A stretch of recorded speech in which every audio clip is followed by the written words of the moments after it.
I hold the bet that most of you have met at least one of those guys who nowadays regularly visit a kind of master who takes their money from them in order to teach them how to take care of themselves.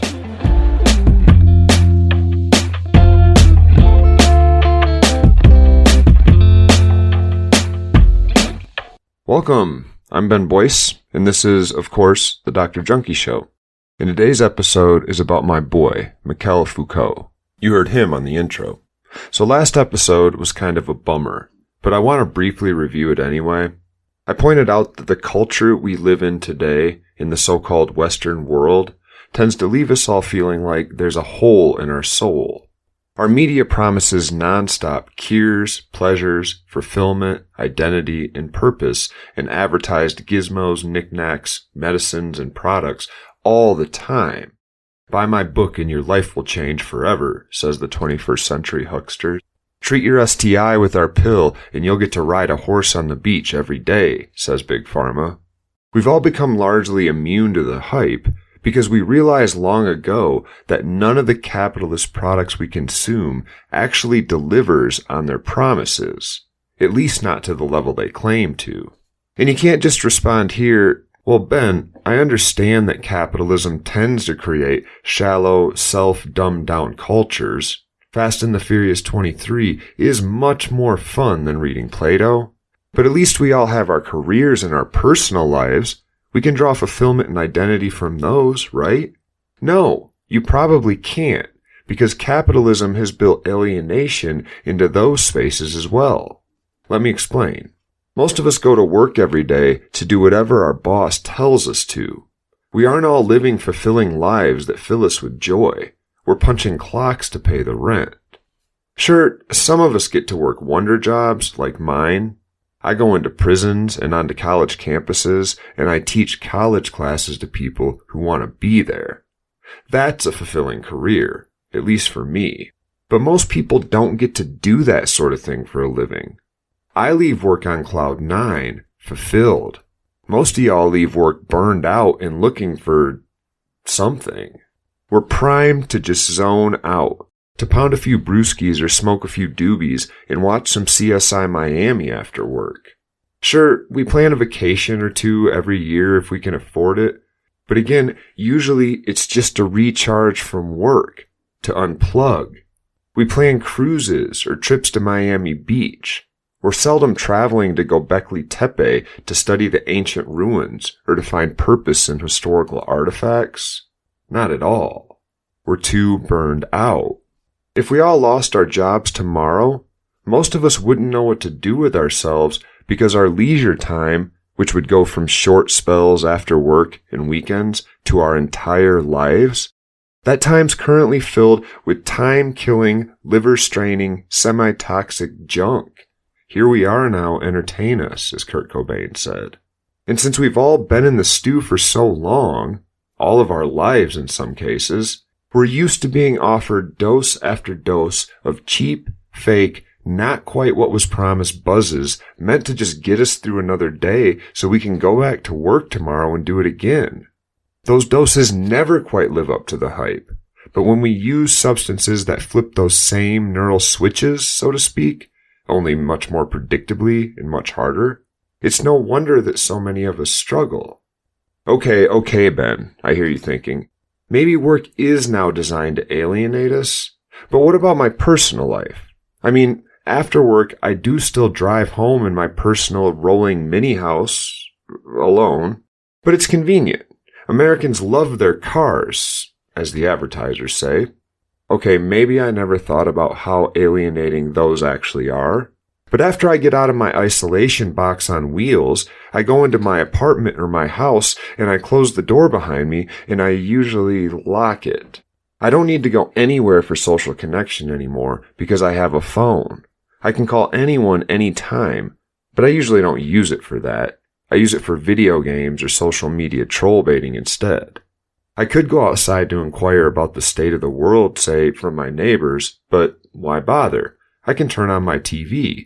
My isolation box inside my isolation box that I drove my isolation box on wheels to after work.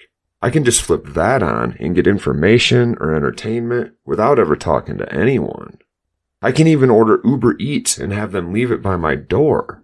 On second thought, yeah, maybe we are isolated even in our personal lives. And yeah, maybe we've long dealt with it by over-consuming chemicals in media that initiate pleasurable emotional and mental states without much effort on our part. We're all drug users already. So last episode I dug us through all that muck. That was just our summary. Now this episode I actually want to build a little bit on that foundation using Foucault's ideas about power and discipline, namely the panopticon. So check this out. According to Foucault, you can look back in time a few centuries, I don't know, say Snow White era, and you can note that in most places on Earth where societies existed in any sort of large scale, there was a king or a tribe leader, or at least some sort of hierarchical system whereby people gave up some of their freedoms in exchange for some sort of basic rights. Now, I do realize that researchers like David Wengrove and the late David Graeber have written some fabulous books about how cultures across the world long existed without hierarchical systems of the sort I'm talking about. The Dawn of Everything is one great book about this if you're interested in spending a week or two digging into 500 pages of ancient history like I did over Christmas. But nonetheless, for the purpose of this podcast, consider all the places that we all know about where a king or a single ruler of some sort controlled everything, the entire kingdom. Now with a king, the rights of the people might be pretty minimal. Maybe they got the right to live in the city if they agreed to bow down whenever he passed by. And on the flip side, once in a while, the king would have to punish somebody, an act normally accomplished by either permanent banishment from the city or by public execution. Enter Foucault's panopticon. Now, Foucault begins one of his most famous books called Discipline and Punish with a summary of one execution that took place in the mid-1700s, in which a man is marched through town wearing nothing but a shirt while holding a 2-pound lit candle dripping wax over his head. When he gets to the scaffold, the guy has flesh ripped off his body with red-hot pincers, and then the wounds from the flesh being ripped off are covered in molten metal. After that, his legs and arms are torn off with horses. And then finally, after all that, his remains were thrown on a fire, burned to ashes, and thrown to the wind. This is the sort of public spectacle that was somewhat common throughout history. The reason that such events were so gruesome was spectacle. The king actually wanted to kill as few people as necessary because every execution was, at the same time, actually an example of the king's failed power. I mean, the executed person presumably broke the rules, right? Where was the king's power when they committed that infraction? In the successful execution, though, says Foucault, power was reestablished. That is, as long as the crowd didn't tear down the scaffold and kill the executioner. Uh-oh. Now when that happened, oh boy, the king was in trouble. Because his power wasn't reaffirmed in the execution, it was actually challenged. It was brought into question by the very people who the king needed to respect him. And before you say, wait, why would the people stop an execution and kill the executioner? Think about your own worldview.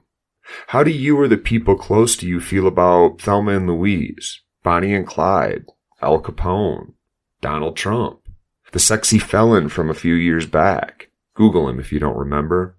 Humans actually have a weird fascination with criminals, Foucault says.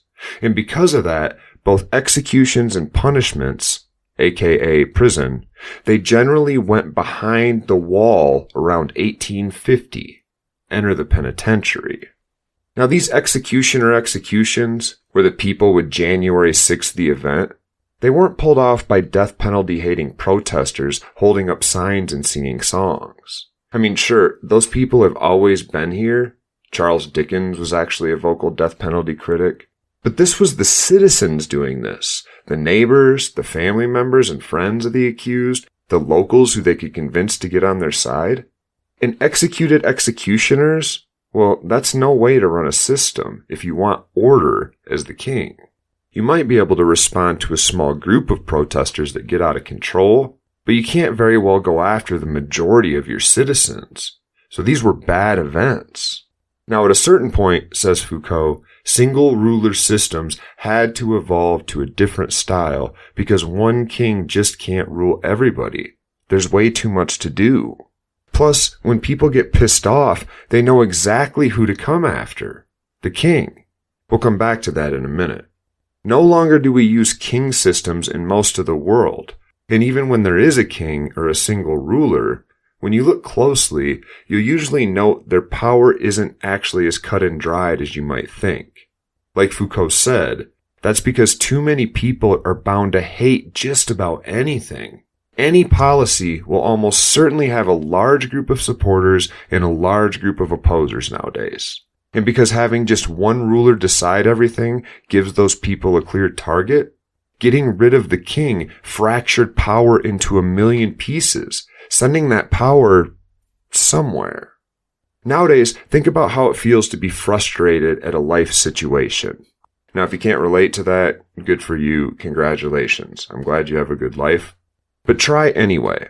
Imagine, say, you're stuck in a dead-end job, married to someone you can't stand, but unable to leave because, I don't know, you agreed to move to Alaska for a few years and you don't have any money to take your kids and go.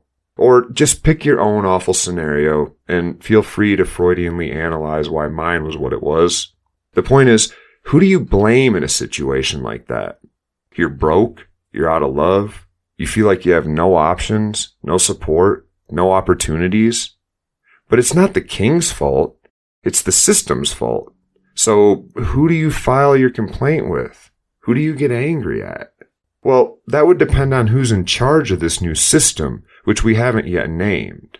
Foucault called this system the panopticon, a word he borrowed from a dead guy named Jeremy Bentham, whose mummified head and body are stored separately and sometimes publicly displayed at the University College in London.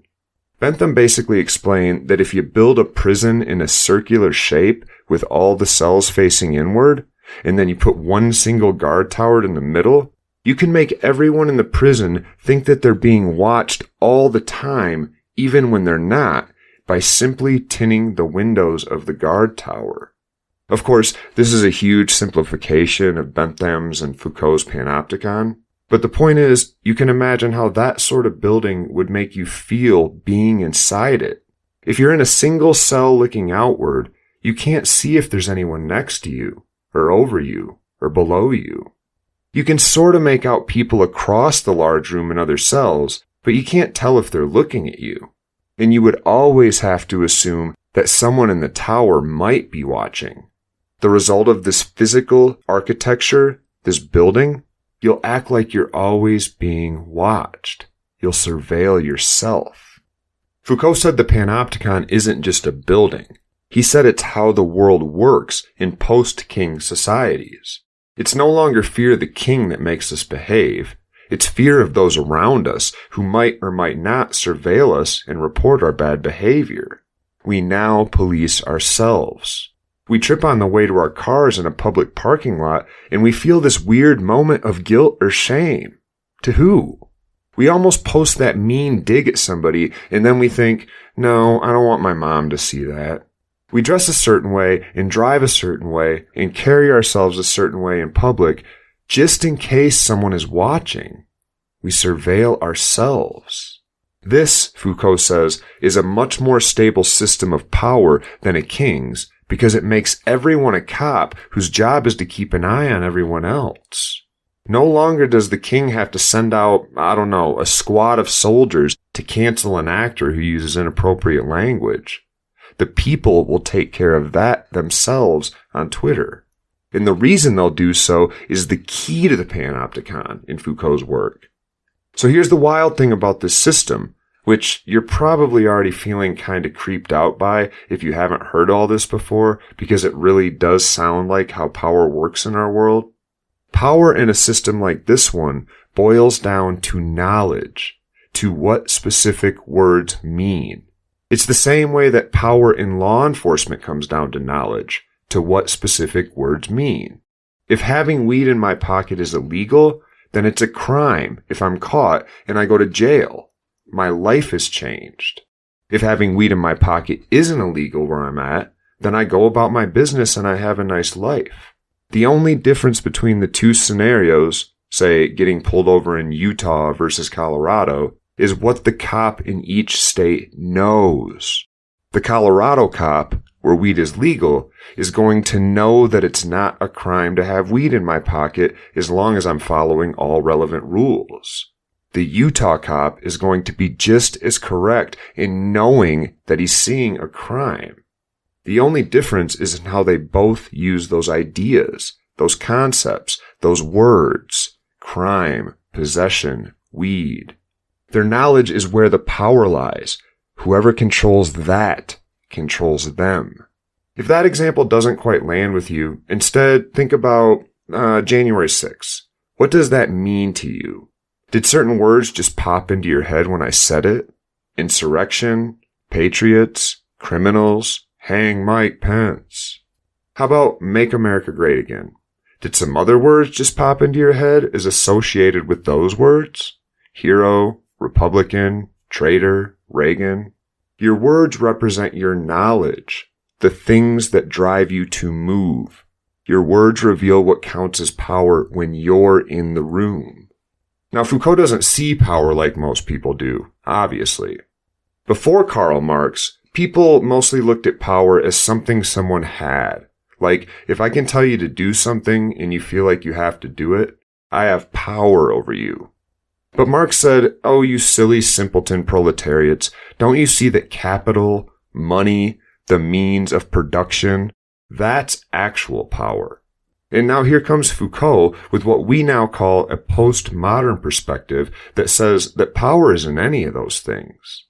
Those things, money, the king, the boss who can tell you to do something, your mom, the principal, those are all based on knowledge, on what happens in the mind of the person being communicated with when the communication occurs. Power is literally in what we believe, in what certain words and phrases make us do. Vote for that guy, fly to DC on January 6th, buy a Corvette, join the army. Power is simply the ability to get people to move in all of Foucault's work. Now, if you're thinking, dang it, Dr. Boyce, this is a podcast about drugs and the war on drugs, and here you are, 2 episodes in a row, well into the content, and making my brain hurt without ever mentioning drugs. Well, here goes. Let's apply some of Foucault's basic theories to the drug war, and to the culture at large. If I'm using drugs in the United States, I can expect to be surveilled, and I can expect the response to that surveillance to be negative. If somebody sees me using, they're very unlikely to have a positive reaction. I had a student a few years back, as just one example, who filled out an end of the semester survey, those ones you take after every class where you get to say whether your teacher sucks or is mediocre or good. And they said something to the effect of, it was very distracting that he bragged about being high all the time and constantly showed us drugs. Yeah. Now, of course, I don't brag about being high or show my students drugs when I'm teaching, but I do talk about drugs a lot. I mean, we're 100 years into a war that we're fighting against ourselves for no good reason. I understand that rubs a lot of people the wrong way, especially if they misunderstand me to be encouraging irresponsible use. So I can imagine that's why this person was upset. I forgive him. But my point is the comment lands with a lot of power, not because we all think it would be dangerous for a teacher to teach a class after smoking a joint. Oh no, the class might wind up talking about Tim Leary and eating Cheetos. No. That accusation has power because of cultural knowledge, because of the words they used, especially at the institutional level, like universities. Our cultural knowledge is pretty solidly set on drugs are bad, dangerous, evil, counterproductive, punishable, unsafe. Keep going with the list if you'd like. We all have it at the ready. And I, like you, dear listener, I know this. I've learned so well along the way to just expect pushback that I now surveil myself to a large degree. Foucault says that power isn't ever centered in any space, but that it's always in flux, always pushing and pulling, ebbing and flowing. He calls it a capillary system coming from everywhere all at once, inescapable.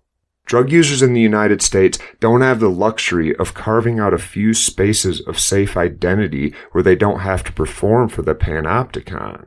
They have to know that the panopticon is always watching.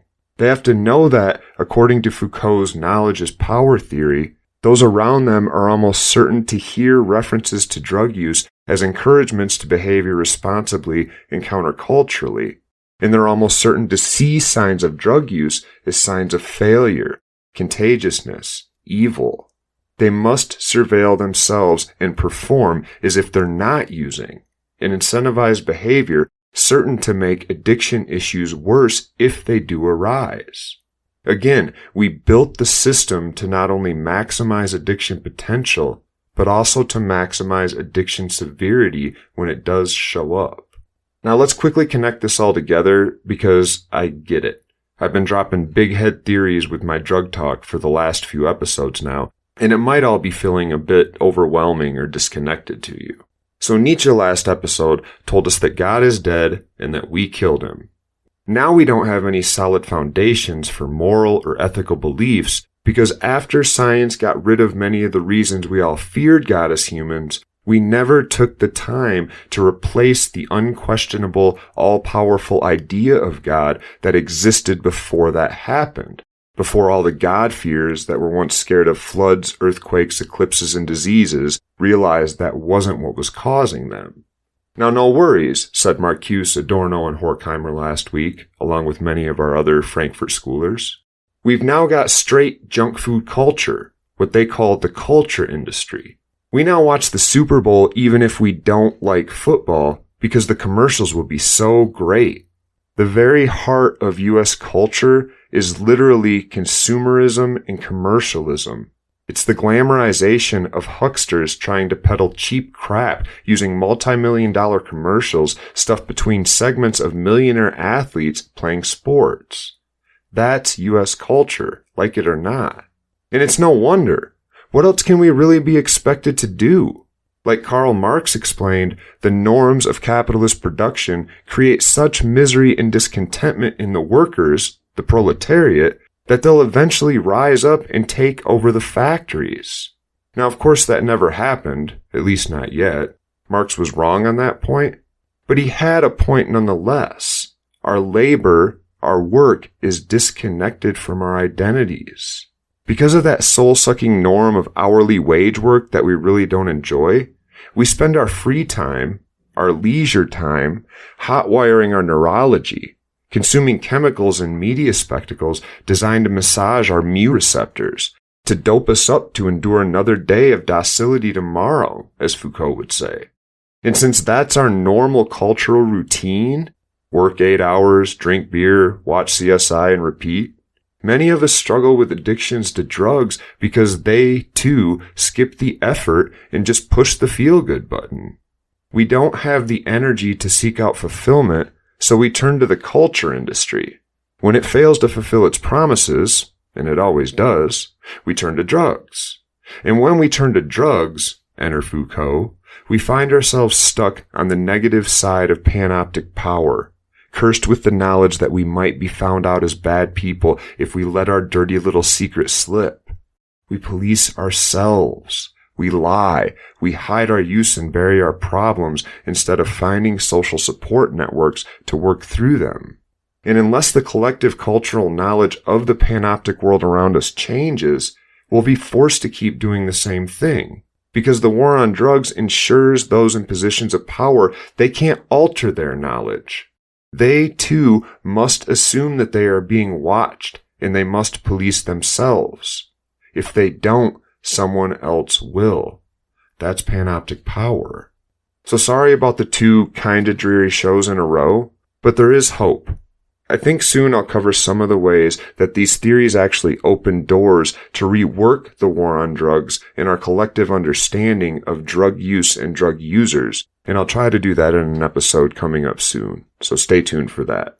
I appreciate y'all listening, and I do hope this work helps somebody find what they've been looking for. I'm Ben Boyce.